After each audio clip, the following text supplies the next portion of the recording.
श्री काकभूषुंड जी महाराज गरुड़ जी से कहते हैं, गरुड़ जी महाराज मेरा जन्म अयोध्यापुरी में हुआ और मेरा भाव तो बना भगवान शंकर की उपासना का, पर हरि और अन्य देवताओं की निंदा करने लगा। भगवान शंकर की आराधना, यद्यपि जन्म परम पावन अवधपुरी में हुआ और उस समय कलयुग चल रहा था, जैसे इस समय कलयुग चल रहा है, वो बड़ा ही धर्म विरुद्ध आचरण करने वाला। कल आप सुने, मनुष्य प्रायः कलयुग में रोगों से इतने पीड़ित होंगे कि भोगों की प्रबल इच्छा और भोगने की सामर्थ्य नहीं। कैसा भारी दंड!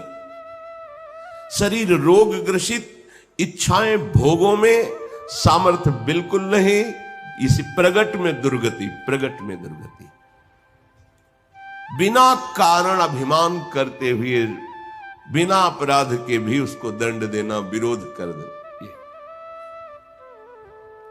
बहुत थोड़ा जीवन हो, घमंड ऐसा मानो अमर हो गए हो।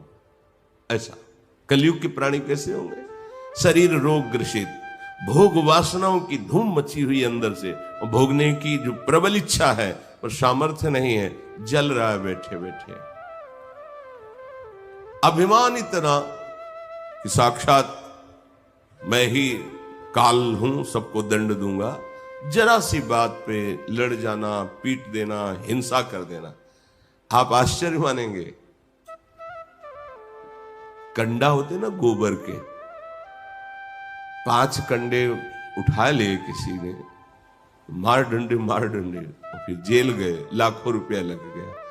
5 कंडे की कीमत क्या थी? अरे भाई कोई गरीब आदमी 5 कंडे उठा लिए, रोटी बनाएगा जाके, खाएगा जाके, क्या परेशानी हो गई? अभिमान, सोच, ये कलिकाल मलिन कर देता है। आयु बहुत कम, अभिमान ऐसा मानो कल्पांत में इनका नाश नहीं होगा। कलिकाल ने ऐसा बेहाल कर डाला। कलिकाल बिहाल किए मनुजा, नहीं मानत को अनुजा तनुजा। नहीं तोष विचार न शीतलता, सब जाति कुजाति भय मंगता।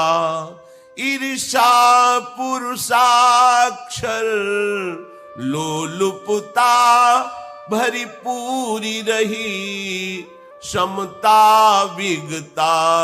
सब लोग वियोग विशोक है, वर्णाश्रम धर्म आचार गए।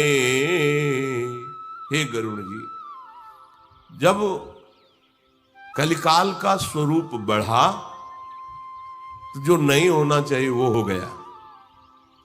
बेहाल कर दिया मनुष्य को।